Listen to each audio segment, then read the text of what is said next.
बिस्मिल्लाहिर्रहमानिर्रहीम अस्सलाम वालेकुम वरहमतुल्लाहि वबरकातुहू। अभी जिस तरह आप लोग जानते हैं कि 7E का निफाज किया जा रहा है प्रॉपर्टी पे कि आप अपनी प्रॉपर्टी अगर आप 2.5 करोड़ की मलकियत रखते हैं तो उस पे आपको 1% इजाफी टैक्स अदा करना होगा।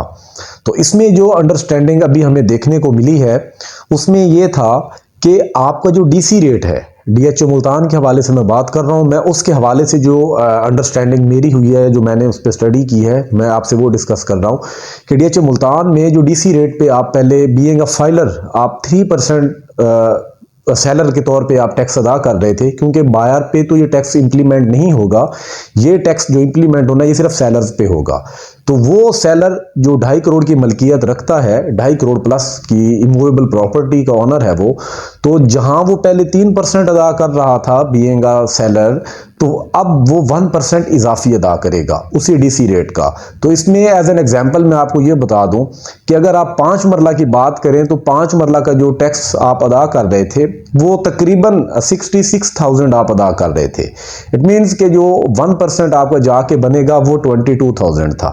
तो इसमें जो इजाफा हुआ है वो इजाफा आपको 5 मरला पे 22,000 का इजाफा देखने को मिलेगा, वो भी सिर्फ सेलर साइड पे। बायर पे ये टैक्स लागू नहीं होगा।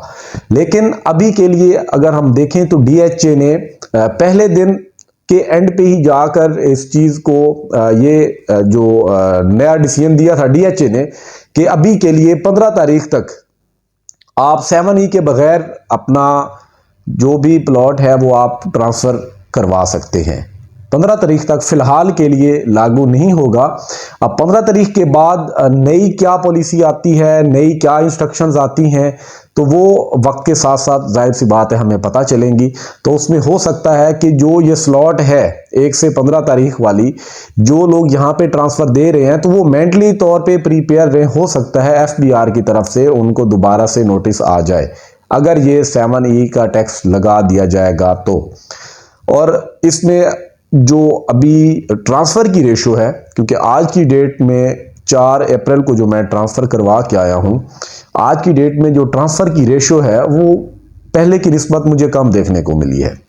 मतलब जो अभी रमज़ान के दिनों में जितनी भी मैंने बाकी ट्रांसफ़र करवाए हैं वो रेशो ज़्यादा देखने को मिली थी पास्ट की निस्बत।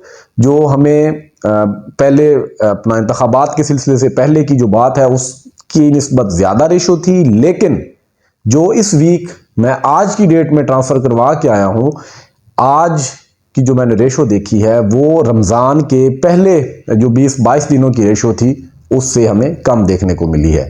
तो अब इसमें हो सकता है कि वैसे बाय चांस आज कम ट्रांसफ़र दूँ, या हो सकता है कि जो वो एक इम्पैक्ट था कि लोग अपनी प्रॉपर्टी सेल करने से या बाय करने से थोड़ा सा वो हेजिटेट हो रहे हैं।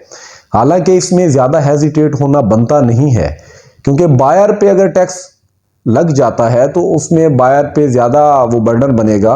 लेकिन अगर आप सेलर एक साइड पे लगा रहे हैं, दोनों साइडों पे लगता तो वो एक और इम्पैक्ट होना था। लेकिन अगर एक साइड पे लग रहा है सेलर साइड पे, तो उसका इम्पैक्ट जो मेरी समझ में आया है वो ये होगा कि हो सकता है जो मैं अभी आजकल की डेट में देख भी रहा हूं कि सेलर ने अपने जो प्लॉट की डिमांड है वो बढ़ा दी है। वो बढ़ा कैसे दी है कि जो ये 7E का टैक्स लागू हुआ है वो ये चाह रहे हैं कि जी ये टैक्स का जो इजाफा हुआ है ये टैक्स हमारी पॉकेट पे ना पड़े। तो वो दर हकीकत बायर पे डालना चाह रहे हैं प्लॉट की कीमत बढ़ाकर। तो अब ये प्लॉट की कीमत जो बढ़ने का सिलसिला है, थोड़ा सा इसमें भी मैं आपको बता दूं कि अभी फिलहाल इस वीक की जो मैं बात कर रहा हूं, इस वीक के अंदर कोई इतनी ज़्यादा कीमतें नहीं बढ़ी।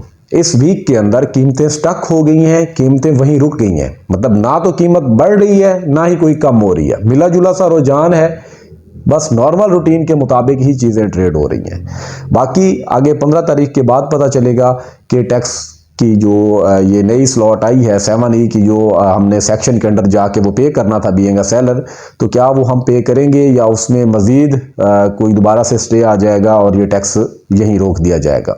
और दूसरी तरफ अगर हम देखें कि डेवलपमेंट का क्या सिलसिला चल रहा है, आज मैं जब वापस आया ट्रांसफ़र करवा कर मैं आया इधर सेंट्रल स्क्वायर वाली साइड से वापसी, जहाँ पे हमारा बिजनेस स्क्वायर है। यहाँ से मैं वापस आया सेक्टर एन और आई के दरमियान जो हमारा एक्सप्रेस वे है मेन बुलेवार्ड, इस साइड से मैं वापस आया। तो यहाँ पे जैसे ही हम सेक्टर एन और आई जो हमारा रिंग रोड है इसको हम क्रॉस करते हैं, जो लास्ट वीक में मैं गया था तो सेक्टर ओ में काम नहीं हो रहा था, लेकिन अब मैं गया हूं तो अब सेक्टर ओ की जो मेन बुलेवार्ड वाली साइड है वहां पे कुछ हल्का फुल्का सा काम चल रहा था। अब वो काम आगे पता नहीं इस चीज़ को वो सेक्टर में डेवलपमेंट स्टार्ट करने जा रहे हैं, तो ये तो खैर आगे वक्त गुजरने के साथ साथ हमें चीज़ें वो क्लियर हो जाएंगी, क्लियरिटी देखने को मिलेगी। क्योंकि अभी फ़िलहाल आज गुजरा था तो ज़्यादा वो रमज़ान की वजह से, रोज़े की वजह से ज़्यादा वहाँ पे रुक कर इतनी ज़्यादा वो नई चीज़ों को मैं देख पाया। और दूसरी तरफ अगर हम देखें जो हमारा एक्सप्रेस वे है, कनेक्टिविटी तो दे दी गई है, लेकिन उसमें जो हमारा मेन बुलेवार्ड है 300 फीट वाइड जो रोड है उस पे काम भी तेज़ी से चल रहा है। तो ये इसी साल के आखिर तक होप्स हो कि ये हमारा मेन रोड जो है ये भी मुकम्मल हो जाएगा। और जिस तरह आज मैं सेक्टर ओ में कुछ ना कुछ देख आया हूँ हलचल, तो हो सकता है सेक्टर ओ में डेवलपमेंट भी स्टार्ट कर दी जाए इस साल के आखिर, या हो सकता है नेक्स्ट ईयर के स्टार्ट में इस सेक्टर को भी पोजीशन की तरफ लाया जा सकता है। इंशाल्लाह मजीद आप लोगों के साथ फ्यूचर में और भी चीज़ें डिस्कस करता रहूँगा। आप लोगों को अगर कोई मालूमात चाहिए हो प्लॉट के सेल परचेज़ के हवाले से तो आप मेरे दिए गए व्हाट्सएप नंबर पर रब्ता कर सकते हैं। बाकी अगर आप नए हैं तो मेरे चैनल को सब्सक्राइब कर लेना चाहिए। इंशाल्लाह अगली वीडियो में मिलते हैं, तब तक के लिए इजाज़त दीजिए। अल्लाह हाफिज़।